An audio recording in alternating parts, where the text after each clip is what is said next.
In 1968, following the assassination of Martin Luther King Jr. and subsequent riots that devastated areas of Washington, D.C., the Office of Economic Opportunity, which administered many of Lyndon Johnson's War on Poverty programs, created a pilot district project as a model to help improve poor relations between the police and the community. According to the National Archives, the Office of Economic Opportunity commissioned a series of documentary and training films to record the implementation of the pilot district project, hoping they could be shown and used as a model for other cities. Despite investing almost $200,000 in the films, they were never released, but were instead sent to a warehouse in Suitland, Maryland. Up next on American History TV's Real America, 3 short pilot district training films that were recently rediscovered and digitized by the National Archives. The Pilot District Project, The Development of Community Control, is a 15-minute film featuring 32-year-old civil rights activist Marion Barry, who later became mayor of the District of Columbia. This is a people's movement, old people, young people, poor people, all of whom live in the 3rd District. And it's not fair for these citizens who are gathered out here today to deliberately be left out of the picture.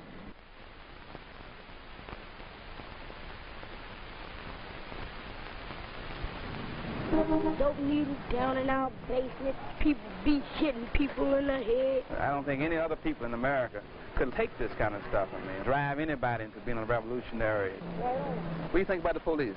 They ain't nothing but pigs, man. Like, they picked me up just because I wasn't in school and shit like that. So I said, man, what y'all gonna do with me?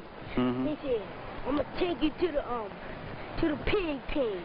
I said, no, you ain't. You gonna take me to my aunt, buddy. So he said, all right. I said, so then he took down my name and shit like that. So I said, man, y'all ain't nothing but pigs. Y'all know that? I told him right to their face. The question, always comes when you live in a community that's oppressed and people are living like we have to live in the black community. How do you get a handle on all these problems? If you solve them by trying to creating the citizens an awareness of a need for dramatic and drastic change in this community.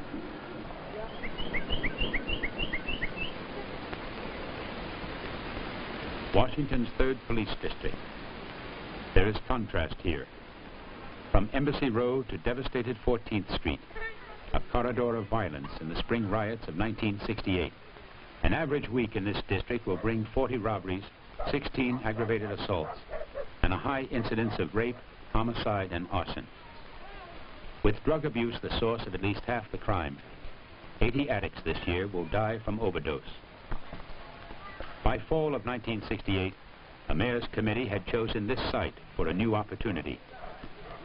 With high hope and more than $1 million, the plan was this: erode suspicion and fear among police and the people. Find ways of helping the police force to be part of the community again. But there were those in the 3rd District to whom the experiment was dangerously flawed.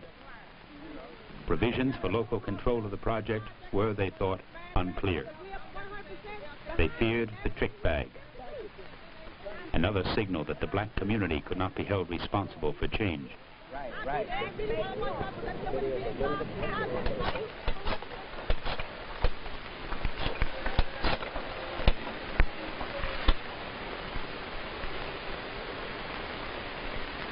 Among the leaders who fashioned war against the Pilot District project was one man who would see it through. Marion Barry. What was the message? 32 years old, former teacher of college chemistry, director of a black corporation called Pride. Marion Barry had a strategy for community control. Come to Atlanta then. Tell me I can see him in about 2 minutes. I got a message sent from Chief Wilson. Where? At his office. Well, this is the other part of the 3rd District. You can see the difference. The streets, cleaner. This is the more affluent side of the 3rd District. Again, in most urban cities, you got that two-sided situation. You got where we live, 14th Street, or other parts of the black community. And you got this part of the community. These are the people who are not oppressed. They don't live in the kinds of squalor and kinds of bad kind of things that we do.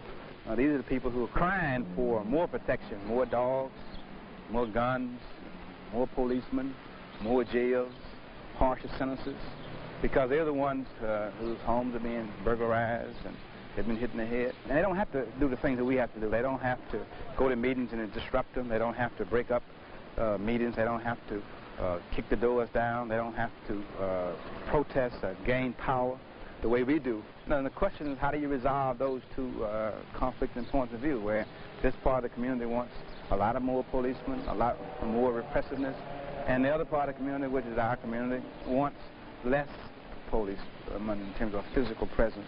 They want more humane treatment. They want more rehabilitative kinds of programs, and that's what I think we have to, deal with.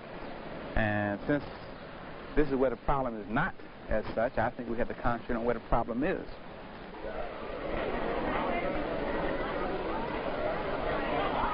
I would like us to take up the business at hand. And the business at hand is to choose a precinct. We need to be talking about how we're going to do this.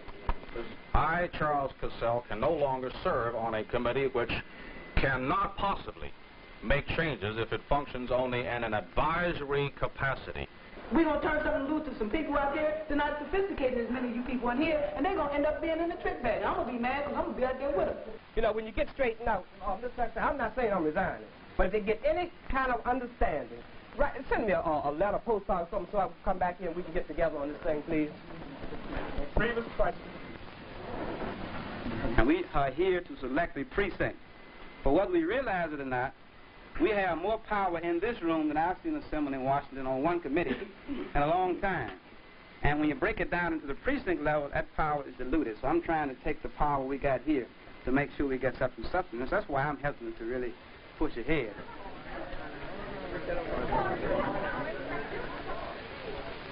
You don't get that power, control, and say and self-determination by just talking about it, because those who have it are not willingly going to give it up.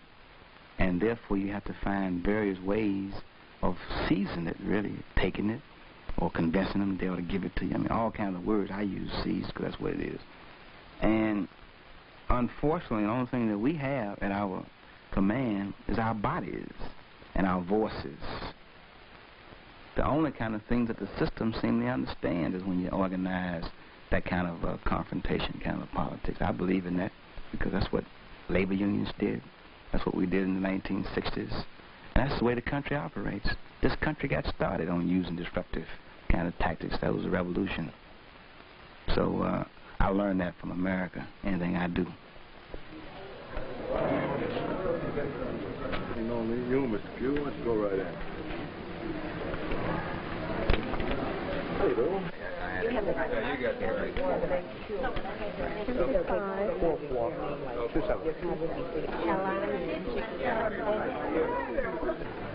Oh, was there? Oh, you sir. Good. Good to see you. This meeting was called to discuss the procedures and to take some action on the procedures for the election of the board. Fix that too? You didn't get in it. No, I don't understand that. The young man is with the card right there. Just come in. I know we close this door. All right. Mr. Berry may be permitted to call as an individual. Okay? It's true, sir. Okay. That's funny. Okay. Ask Mr. Berry to come in. Ask Mr. Berry to come in. Hey, go right in and find him. How you doing? Hi, how are you? Who made you chairman anyway? Mr. Shallow, that white man did that for you? Mister, Who I'm made the host. you I chairman? did. Who I did. made, well, you can't make yourself chairman. What kind of meeting you got going on in there? A meeting with a bunch of Uncle Tom problems, and you folks are supposed to be protecting the citizens, you ain't doing shit. This is by invitation only, sir, and my instructions are... I think all of a sudden we got to have these pigs here to do something about us. We can conduct our own meetings. We can conduct our own meeting in the 3rd district. And I live in the 3rd District. I live in the 3rd District. See, you dig it? I work in the 3rd District, dig it? And I deserve, the people out there live there deserve the right to be here, and they're going to come in here as long as I'm in here. That was all planned. The issue raised on the inside would be, why aren't these people allowed to come into their meeting? Which again makes some people start thinking, well, why aren't they in the meeting? Which again causes a confrontation between those that planned the meeting and those that didn't. Every meeting that we have called, every meeting we have called in order. You and your crowd. Everybody. All your crowd. What's your crowd?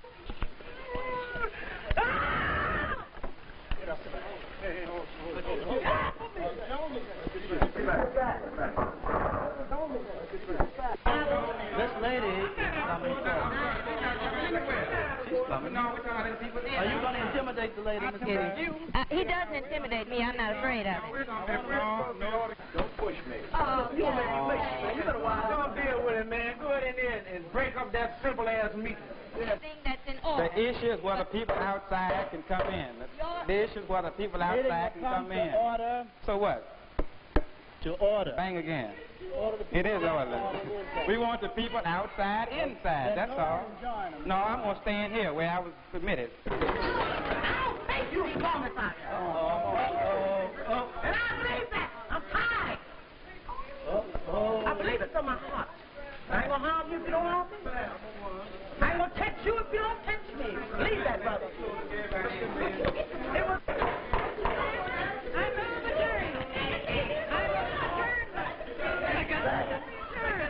Now, see that what they're doing? They're putting everybody out right here. See that? Let's down to the Y, everybody, and have a meeting. Come on, man. So we take time. 10-4. How bad is it? Whip that shit off. Come back down there again. Come back down there again, man.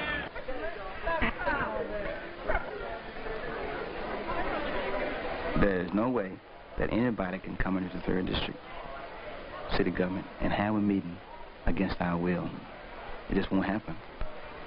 We told Robert Shallow and Charlie Duncan that they couldn't on their own come into our community and do what they wanted to do. That's the issue.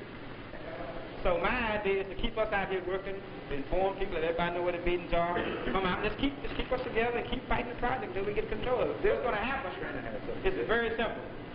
OEO, at some point, is going to have to get tired of the project going on without any board. They got to do that. And at some point, then we got a suit we're talking about doing. So a lot of things we can do to get citizens involved. And let me say another thing. For those of you all that are new, it has taken us 15 months to go this far, and we've learned a lot. So a lot of what you might be thinking, a lot of questions you might have, are not quite answered. Just rest assured that we are working from experience, and we're going to do everything we can to protect the interests of all citizens at all times, that you have to sort of learn with us as you go and sort of trust that we're going to move and keep the thing going. I believe very strongly in leadership. I don't believe that the masses of people are aware and can articulate the problems and solutions. And therefore, you got to have good, honest leadership that knows where it wants to go, and it's in the vanguard position. And that's always been true of any revolution, whether it's social, economic, political, or armed. This is a people's movement, old people, young people, poor people, all of whom live in the 3rd District. And it's not fair for these citizens who are gathered out here today to deliberately be left out of the picture. And fortunately, in Northwest Washington, you have some people who are committed to the community. And we struggled and organized. And fortunately, again, too, we were expressing the overwhelming sentiment of most of the people in the 3rd District. Labeled us militants, dissidents, interrupters. There's a time when to be militant or dissident or to disrupt that which is wrong or harmful to the black community is the most honorable and revolutionary thing to do. Right on, brother. That's right. And that's how it operates. And this is the only way I think you can organize. If you wait for the community to get ready for massive change through any legitimate structure, you won't get it, because most of the structures are not working, haven't worked for them.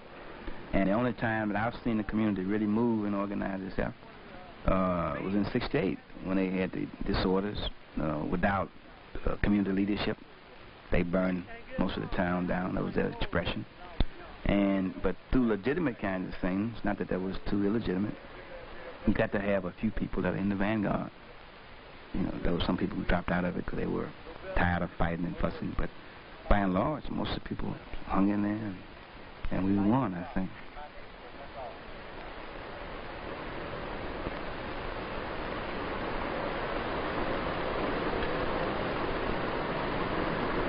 So we just have to try to figure out a way, you know, to make sure when you get as old as I am, or even before that, that you don't have to live in those kind of conditions, where you don't have to see the drug addicts and the dope.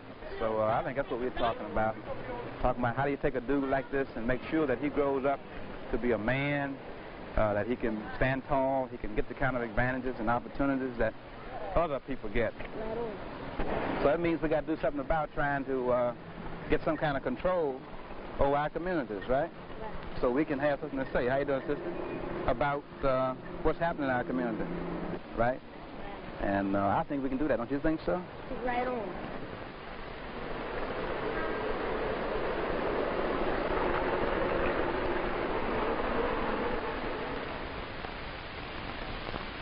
Next on Real America, a 1971 film commissioned by the Office of Economic Opportunity. The pilot district project, Police Training, is a 20-minute documentary showing efforts to change the way Washington, D.C. police officers approach their work. The officers are shown in a group openly discussing the difficulties confronting them in high crime areas, and they then engage in role-playing with community representatives who critique and discuss their reactions to various situations. If we can't talk to the people, if we can't get them to understand us, we can't understand them, we can't police them. I would say the residents that actually live in the precinct are law-abiding. You get a little bit of trouble once in a while from them, but I couldn't say very seldom. You might get about 5% of them might give you trouble, and the other 95 don't give you much trouble because they know whether they're wrong or right. I mean, all the time I've been here, I've never really had any problems with the community itself. I don't consider this, you know, the riffraff and whatnot out here in the streets part of the community.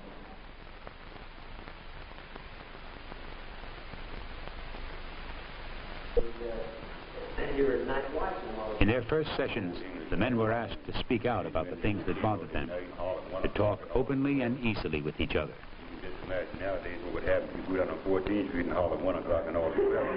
So we began to talk to the issues that have most importance to you, and feel free to talk. People fail to understand that the times that we are living in now, because of the decisions of the Supreme Court. They generalized about the problems. Their world today is complicated by courts that don't support them, by young people who don't respect the law, by laws that are hard to understand and worse to enforce. And they're not sure where they stand in the midst of this confusion. Just because he's got a joint where he's making about $500 a night selling booze and whatnot, we aren't allowed to go up and kick that door down because that's against his right. But if they could identify and control their adversary, they could handle any problem, including community relations. It's going to come and pass my gun control regulations and tell me when and when I can't take my weapon out. It's going to come down there and call the shooting of 2 policemen justifiable homicide? Oh, the man hadn't got any right to live, I don't believe, especially down the city council. Now it's been changed that you no longer use it on a robbery snatch. This is a felony. He's a fleeing felon. You can no longer use it on a burglary 2. You can no longer use it on an arson unless the place is occupied. You know, what's left in the city? The council itself, they haven't come up with any statement at all as to what they're going to do with the ruler. Everything is about the police.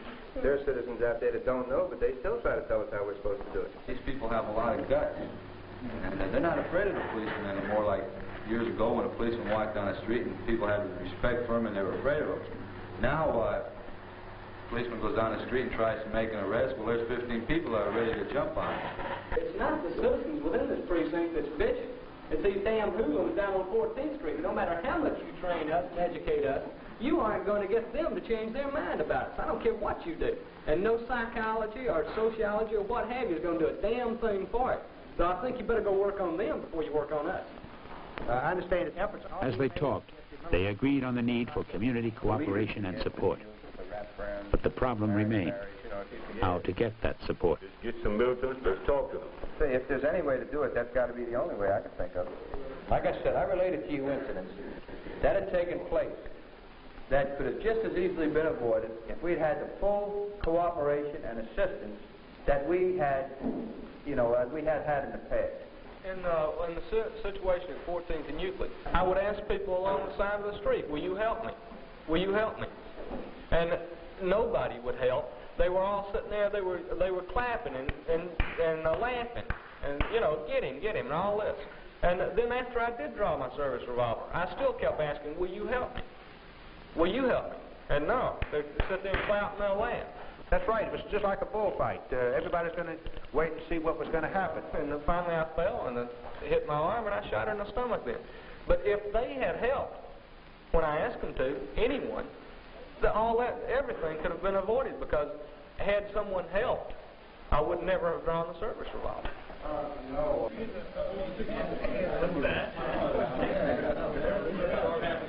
We have, instead of 3 judges today, we have 3 instant social scientists, as Rome put it the other day. But we don't want to lose sight of the law, so we've asked the sergeant. Statutory law in the inner city can be vague or ambiguous.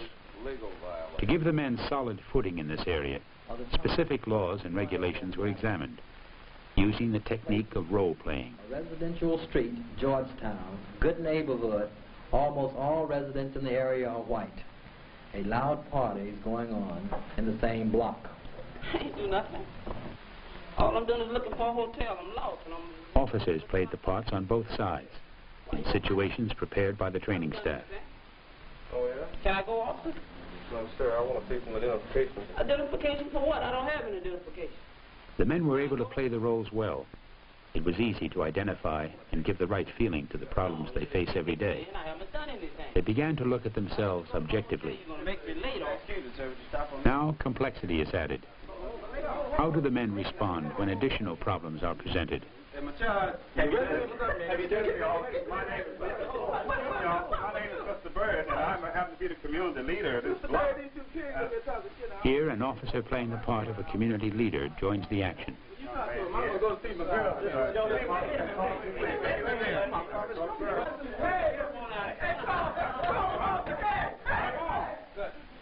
All right.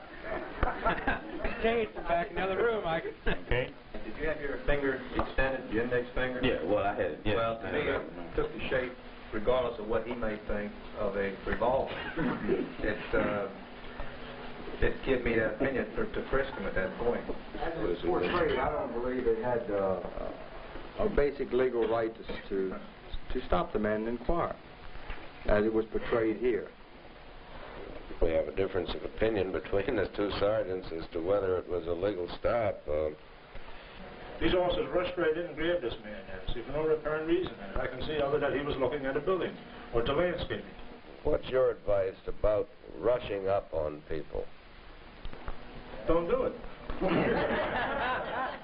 The men can cope with a clearly defined adversary, but the community leader doesn't fit easily into that category. That he was good at that. I think he should have waited until the thing was calm and talked to officers then about the situation. He was so involved in thinking about the community. If he was coming out to assist me with an uncooperative suspect, and he could, I'd be grateful to him. So we get something accomplished instead of having a big disorder on the street. Now, he viewed it as an attempt to assist the officer, and yet we're talking about the same action. Is there anything wrong with letting a citizen come up and talk to this guy, even if you know he's not trying to take him away, he's not interfering, he wants to help you and say, well, maybe I can calm him down? If one guy comes in, another guy comes in, like the other officer says, then you got a crowd, and then you're in trouble. You're assuming that the crowd's forming. Hey, Jim. Another Hummer. Hey, what's a Hummer? Man, they're all times to get Hummers around. Man, a Hummer. Why don't you guys go out and some real man? The man's being charged. Yeah, the man, Jim, give me your money and I'll get you out downtown. How do the men react when a crowd does form? Another version of staying cool under fire. Hey, man, what you doing pushing on me? Hey, Al, what's going on? What do you think you're doing, man? You always picking somebody up off the beach, man. All the time. Okay, we're down the station now. We've advised him on the scene that he's going to be arrested for CDW gun. We're going into the station now.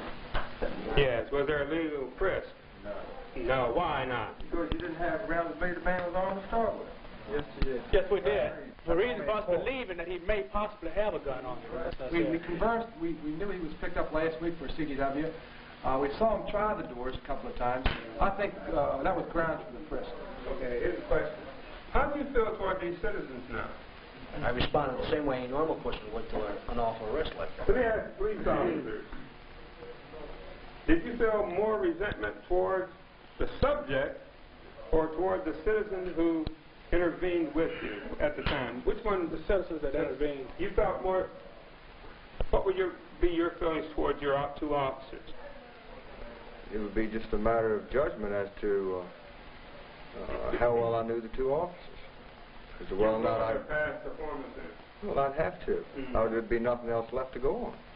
What would be your feelings towards the citizens? No adverse feelings. They had felt they had a legitimate gripe. You listen. If they want to make a statement, you take it. It's not easy to give in, you know, to the citizen who's riding you at the time, and then all of a sudden you becomes probably more aggressive or what have you because the citizen behaves. They could point out a mistake I made or call me all kinds of names, and I think I wouldn't overreact. No, I would have a feeling, you know, that I dislike this person, but I wouldn't overreact. No, it's human nature. It's human nature, but also we know that we can control our natures, right?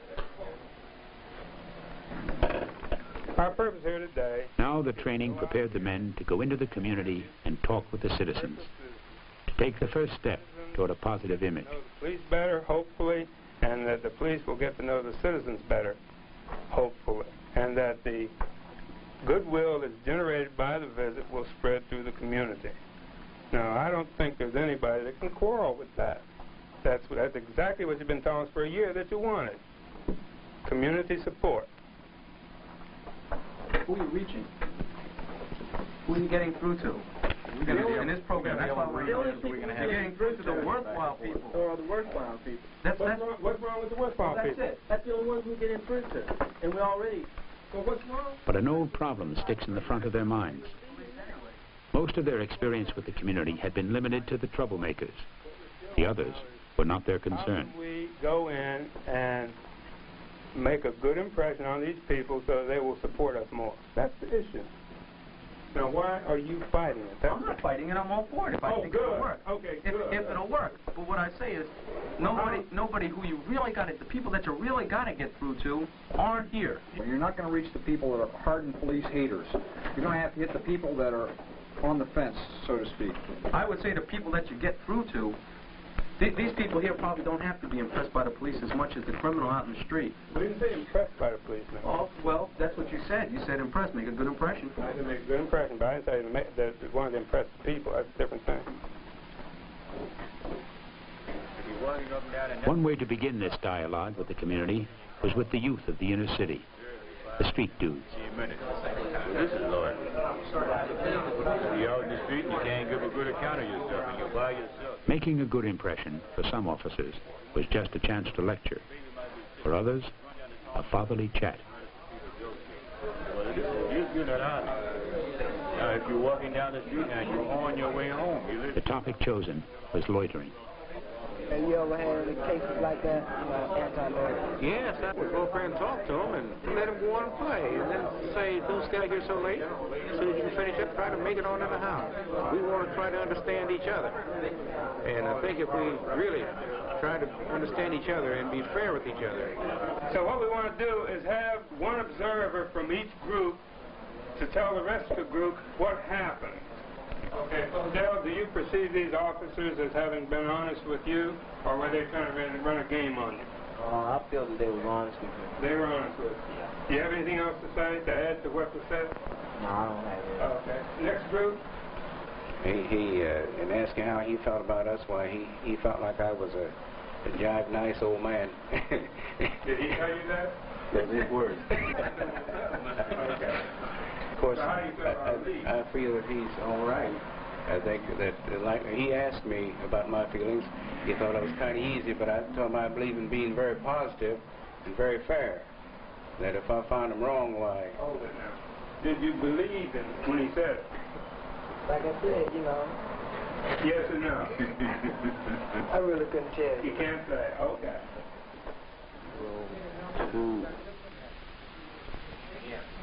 Now police trainees were brought together with members of a predominantly black inner-city college. As students and teachers, they were both objective and outspoken. Policemen do not act like they're human. They walk around. There's a way to have so much authority, and there's a way to perform your authoritative duties and this and that. But you don't have to walk around like, yeah, well, I'm a policeman. As one student put it, the biggest chink in the policeman's armor is the armor itself. Oh, yeah, go ahead. I've seen where the mod squatters, they come in the neighborhood, you know, and they jump out the cars, 15 black men, you know, and the white one had a shotgun standing around looking like David Boone, anybody, you know. He has a shotgun. Why? I mean, how do y'all feel, you know, to... Self-preservation, you might call it, but I don't want to go someplace and get blown away because I didn't have enough help or I didn't have enough equipment or something like that. You go in the black community, do you feel that you are in danger right then, so you get prepared right then and there? Hey, what do you want? Get out! What do you want? This is my house. You don't tell me to sit down. What are you doing here? What do you want? What are you been talking about? Role-playing again, as officers prepared to meet the citizen in his own home.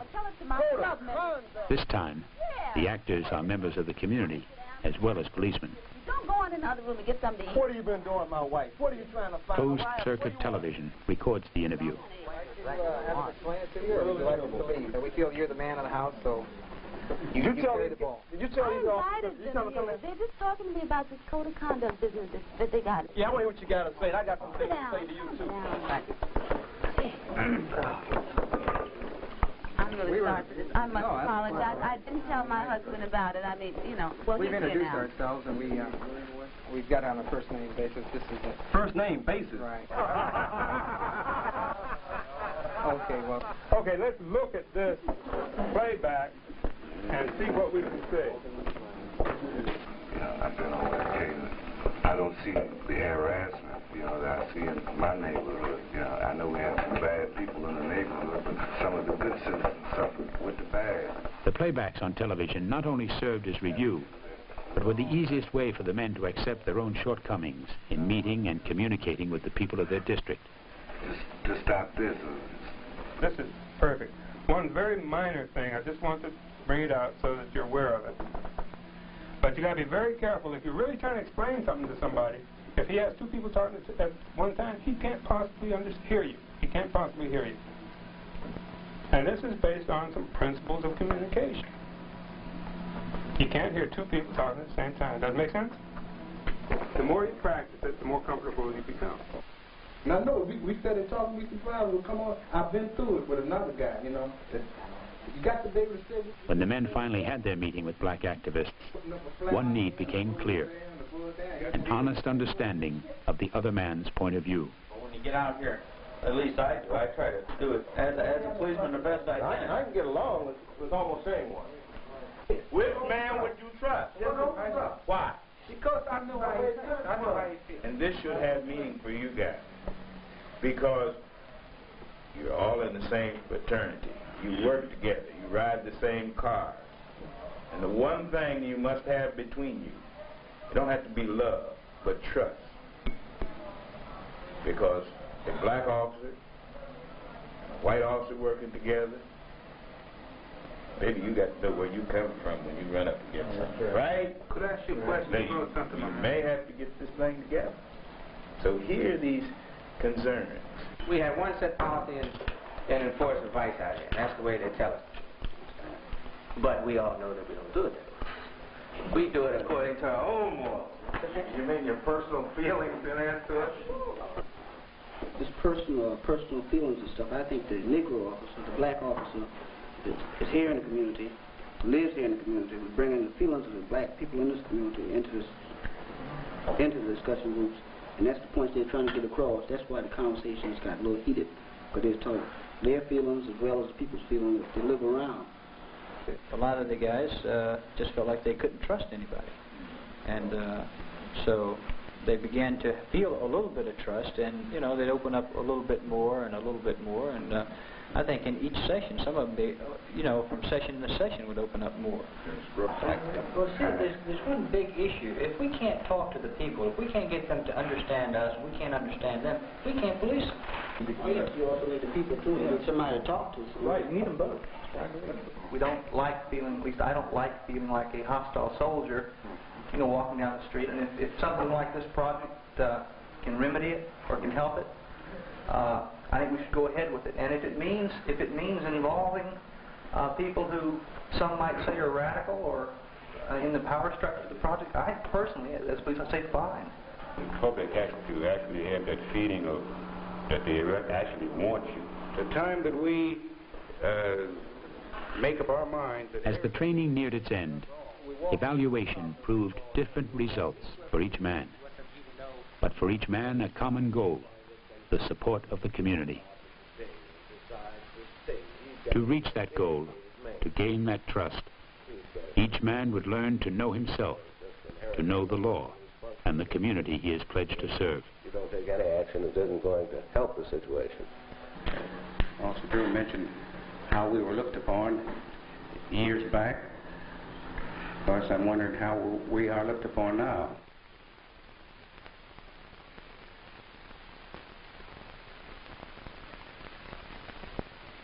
Next on Real America, the Pilot District Project, Community Action, is a 13-minute film commissioned by the Office of Economic Opportunity to document a variety of its community programs in the District of Columbia. Small business owners meet with police to describe their frustrations with crime, and citizens ride along with police officers to observe their work and practices. The problem of heroin addiction is explored with a dramatic play and visit to a regional addiction prevention center where addicts come together to discuss their problems. The film ends with a youth cadet assisting an elderly resident with his grocery shopping. Abner Dangerfield, a 70-year-old victim of arthritis, is a rescue from the confines of a lonely hotel room. I don't see how that happened. They tore the back, took the phones off the wall, and took everything out of there of any value. Washington's 3rd Police District. And then they stole all the Civilians and police. electric straightening combs and everything they could put in their pocket. They carried out of there. 14th Street isn't a safe place to shop. It should be just as safe, Shelley, and I think that the city officials should do something to make one commercial strip as safe to shop in as another. Oh, there's no question about that. We don't have a dispute there. Y'all, everybody complaining about the 14th Street area, and I don't see nothing done. If you want to do something, you have to start now. Can y'all start now? You're affected when you solve the problem. Sure, there are serious cases. As one resident said, the only time citizens and police talked before the project was when the citizens were in trouble, and the police did most of the talking. And we are hoping that through this pilot district project, that you will know the services that we have available.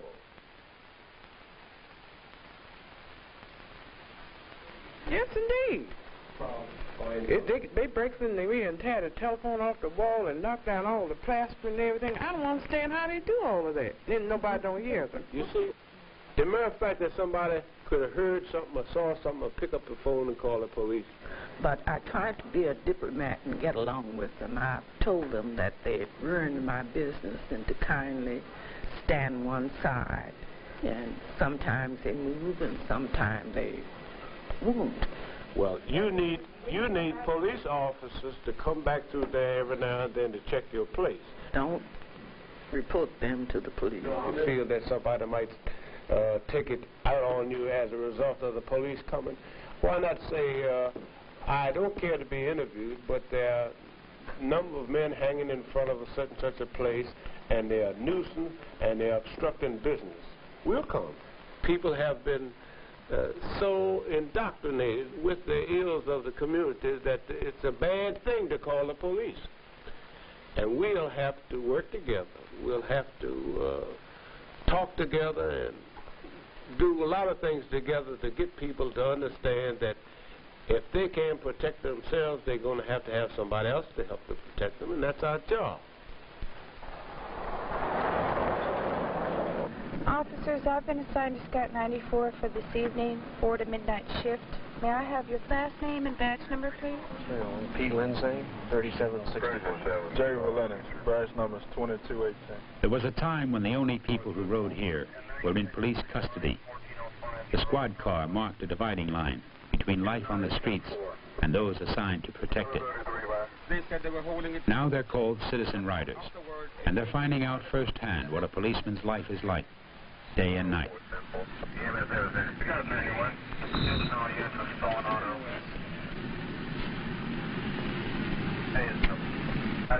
You know, everybody that rides a bike is supposed to wear a helmet. What do you, I just rode around the block.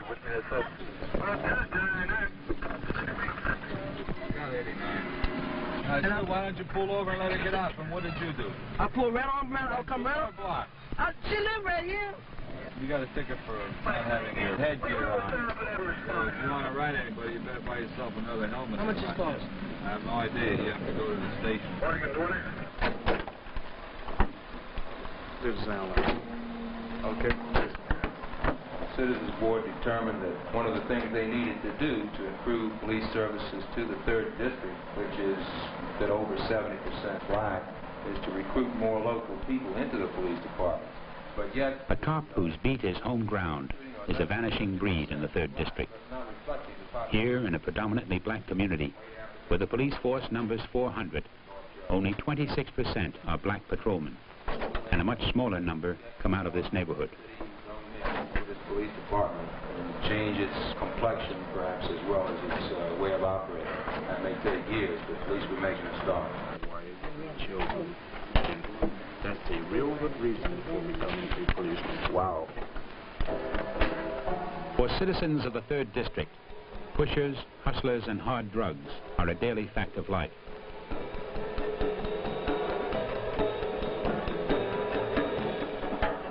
Drug abuse represents 50% of an increasing crime rate here, and 80 overdose deaths a year.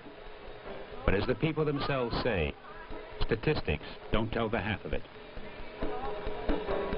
We, the Northern Youth Center Drama Company, has the pleasure of presenting to you the portrayal of one of the most deadly and influential enemies of our community, King Harold. What about some dope? I want some dope. Hey, Jack, where my work at, man? Jack, the dope is beautiful. Man, where my work at, then? Look at my works you got in your arm. Man, be easy, Jack, the dope is good. Stop, you look like my works you got in your arm. You weren't acting like that a minute ago. I was sick a minute ago, Jack. I think you Shakespeare somebody, don't you? Well, I might not be Shakespeare, but you touch me again. I'll be Flora Patterson in here. Yeah. You gonna sell that kid that dope, man? Dope is dope. And then the dope gonna make him slick. He don't want to go to school, don't want to work. Chop, that kid in the 5th grade, Chop, look at his book, man. And you gonna get that kid out. Hey, Charlie. Hey, Jack, give me some salt of water, man. What? It fell out. What? Wait a minute, fell out. man. How many times you cut that dope? Man, the dope is good, man. The gang shit stay out. Hey, man, do something, man. It's hard not beat. Where to start I said it's hard not beat. Where to start? I don't know. It's hard not beat. Don't even about myself. Please don't leave me. I don't want no relatives, Child. I can't get into the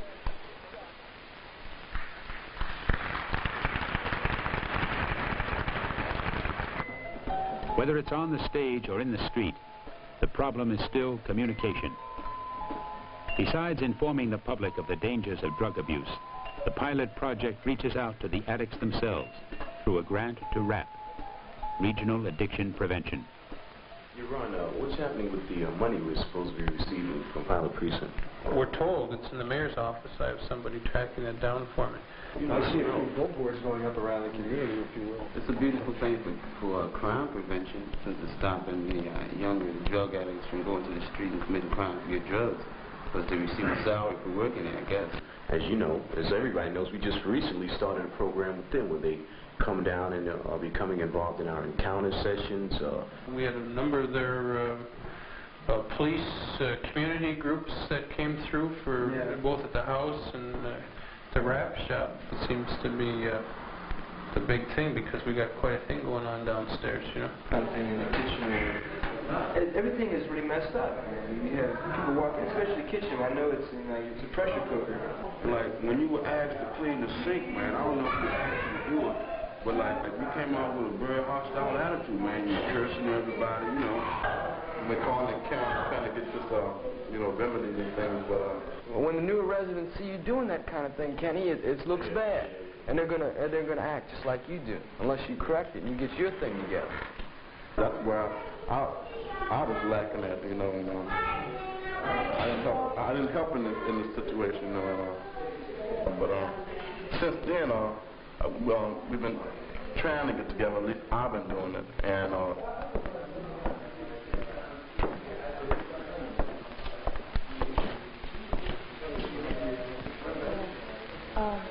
like mom. This is no place for easy answers.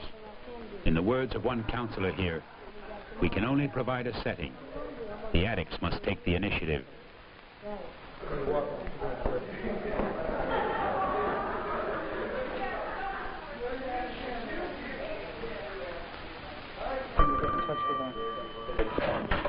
Switchboard.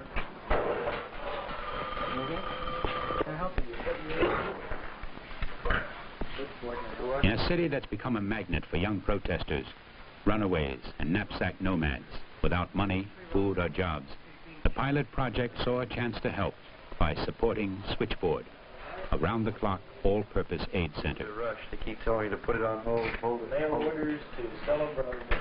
Hi, Switchboard. Yeah, hold on for a second. There are a bunch of places where you can get free food. The free clinic offers a thing at 7 p.m. They give you a vegetarian diet. It's organic and it's nutritious. You know, you can go to the Krishna House on Q Street from 10:30 a.m. to 2 p.m. An average week in the 3rd District will bring up to 40 robberies, 16 aggravated assaults, and a high incidence of rape, homicide, and arson. For those with no one to turn to and no place to go, there is now someone to help at the Pilot Project's Emergency Service Center. James, he lives at Robert Burgess.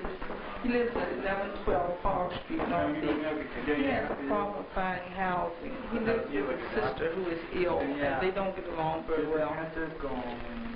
Mr. Burgess, do you have a social worker at PAD? Yes, I do. And could you give me her number? 387-9696. And you just received your check for this month? Yes, I have. And do you have any money left? A little. And does it make a difference if you live with a family or by yourself? No, it doesn't. All thing I want to do is get out of my sister's house. All right. At approximately 7 p.m., they were completely burned out. And the only thing that they have now is what they have on. Also a place to stay until I can move into 1726. Do you have any idea how the fight started? Yes, the fireman said that gasoline was all around, going all over the furniture. I see. Mr. Wiggins, were you there at the time? No, at the time I was attending traffic school, but I'm sure that I know who had this done, but I'm not sure who did it for.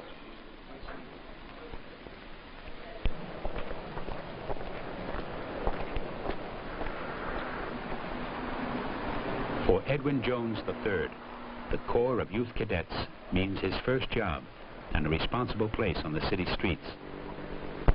The payoff for Abner Dangerfield, a 70-year-old victim of arthritis, is a rescue from the confines of a lonely hotel room.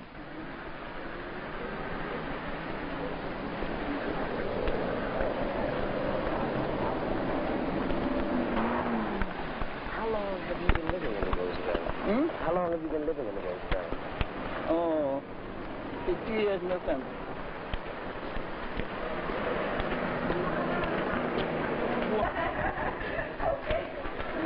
It's ready. I'm a carry for you. Oh, that's a chicken. Okay.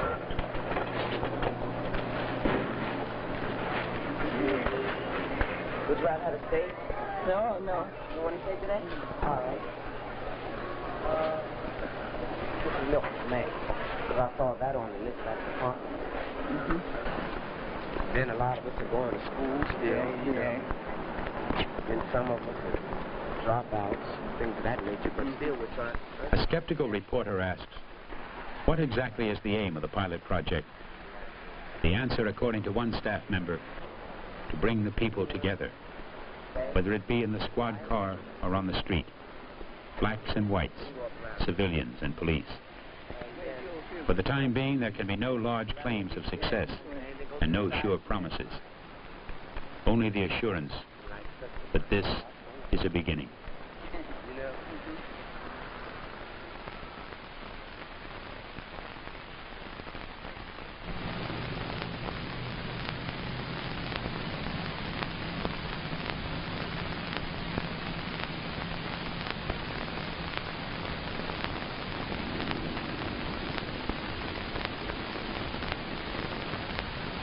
The 3 Office of Economic Opportunity films you have just seen are part of the collections of the National Archives and are available for viewing at their YouTube channel. Available online is a 4th film, the hour-long documentary titled CG 8225, The People and the Police, which depicts the 3-year life of the Pilot District project and shows the struggles between the police, the community, and project leaders, which eventually led to the cancellation of the experiment. And break up that simple-ass meeting. We don't need the police here. We don't need all the police out there. And we'll have order in this meeting. We'll have order. No, we'll have order. We need them for every meeting you've been to, right? Wait, hold it. Every meeting that we have called, every meeting we have called has been ordered. Everybody. All your crowd.